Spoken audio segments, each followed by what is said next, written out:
আমরা এই মুহূর্তে রাঙ্গামাটি জেলা শহর থেকে বরকল উপজেলার উদ্দেশ্যে রওনা দিয়েছি।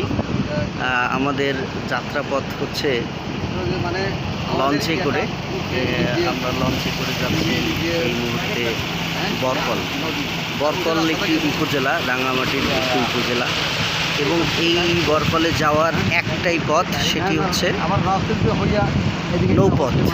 অর্থাৎ আমরা এই মুহূর্তে লঞ্চ, ছোট যে লঞ্চগুলো আছে সেই লঞ্চগুলো যাচ্ছি। দুই দিকে পাহাড়, মাছ দিয়ে একটি নদী। এই নদী পথেই হচ্ছে বরকলে যাওয়ার একমাত্র রাস্তা। দুই দিকে পাহাড় আপনারা দেখছেন, দেখেন অনেক সুন্দর উঁচু পাহাড়। আর আমরা এই লঞ্চে করেই সেখানে যাচ্ছি। হচ্ছে পাহাড়ি পথ।